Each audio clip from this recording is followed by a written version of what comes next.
de la profundidad. La materia es desplazada en un tratamiento de cúmulos que se agrupan buscando espacio para conseguir la fuerza misma frente a la insinuación del sutil dibujo con el grueso de la pincelada y el fuerte relieve de la textura pictórica.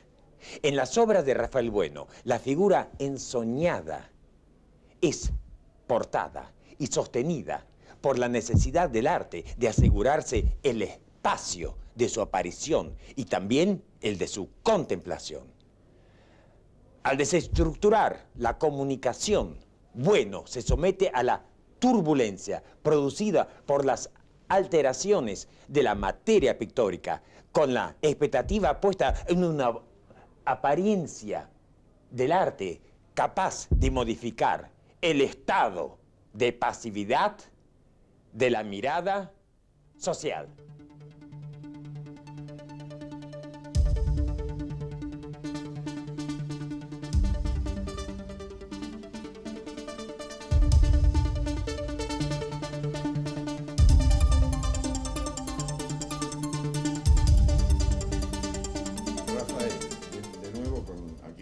Aires, estás viviendo en New York, dos situaciones urbanas, un paralelismo, pero también una evocación de lo que dejaste aquí en materia pictórica.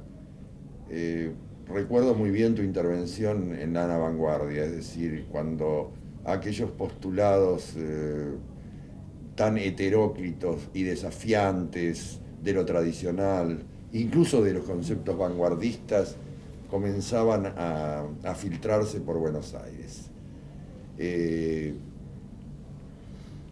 Vos de algún modo quedaste bastante satisfecho de esa intervención y de la diferencia que marcaba entre las situaciones más o menos corrientes de ese momento en Buenos Aires y esa diferencia de la imagen.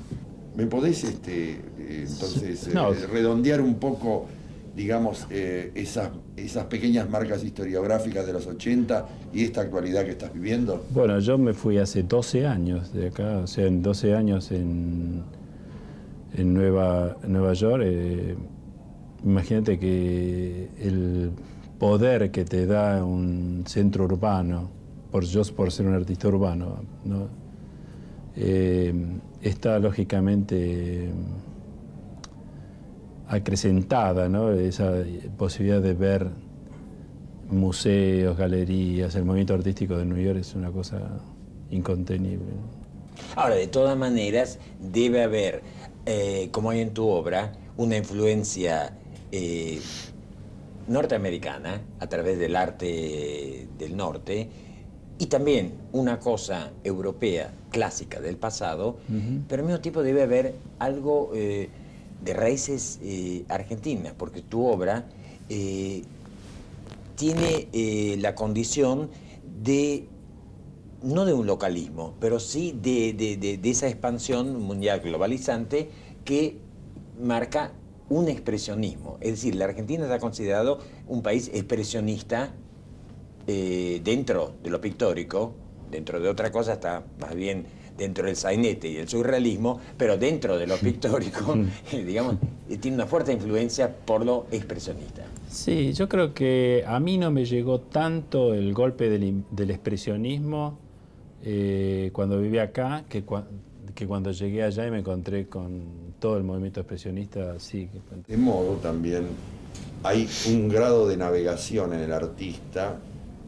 Se establece una dualidad entre, digamos, las raigambres de tu propia actitud pictórica y lo que va sucediendo, porque de repente la pintura se disemina y se transforma en otro objeto, pero no un objeto del arte, sino un objeto de turno que se mezcla con reglas del consumo de repente, y es muy difícil poder identificar a posteriori el elemento genuino que caracteriza, por ejemplo, a tu pintura. Y entonces, ¿cuál es tu defensa frente a eso? Frente a un lugar que marca las tendencias. Porque las tendencias están, evidentemente, que están orientadas por Estados Unidos.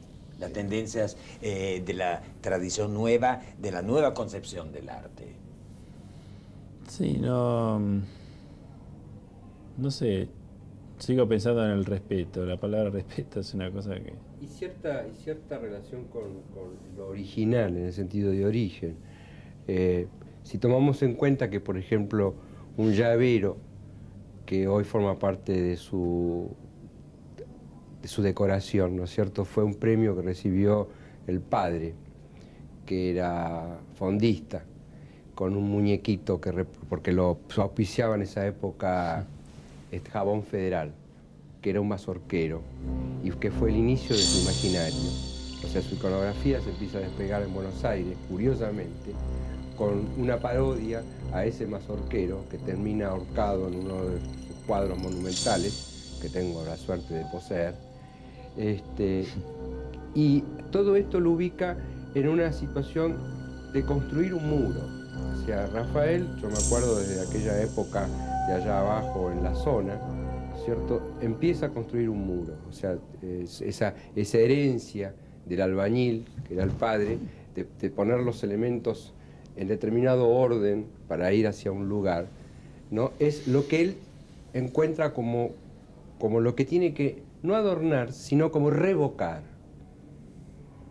Entonces, yo creo que el revoque, que es lo que, si tuviera que definir un poco la pintura de Rafael, es un gran revoque, le permite sostenerse a pesar de todas las variantes que le muestra Nueva York, por sobre todas las cosas, porque tiene ese muro construido, ese muro constante, ese lugar que lo separa, en definitiva, de la zona que lo absorbe.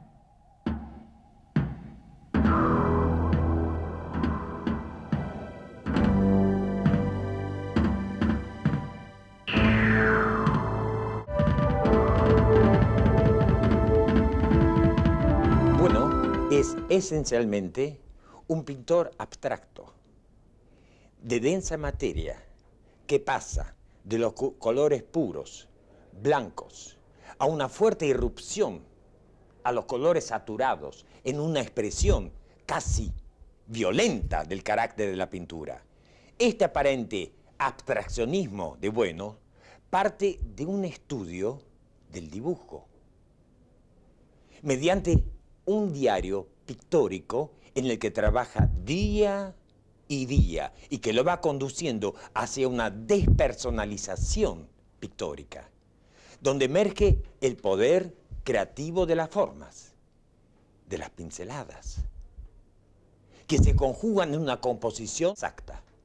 Detrás de estas obras hay todo un estudio sobre el amor filial a través del dibujo, probablemente inspirado por el efecto y el afecto de su hijo Lorenzo, en una afirmación biológica, filial, que lo hace experimentar con su propio testimonio, en una revelación, la exaltación del vínculo padre-hijo, como podría haberlo sido el joven Mozart y su padre, y la evocación del Eneas de Bernini, o aquel otro Eneas pintado por Rafael Sanzio en el incendio del Borgo, que huye de una Troya en llamas, transportando padre Anquises sobre su espalda en una arriesgada actitud de salvar su propio origen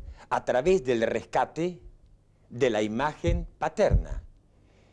Y es ahí donde comienza el trabajo de la abstracción, de superponer las pinceladas, la materia, en una fuerte efectividad de lo abstracto, y donde comienza el rescate de Bueno, de la memoria, del recuerdo filial.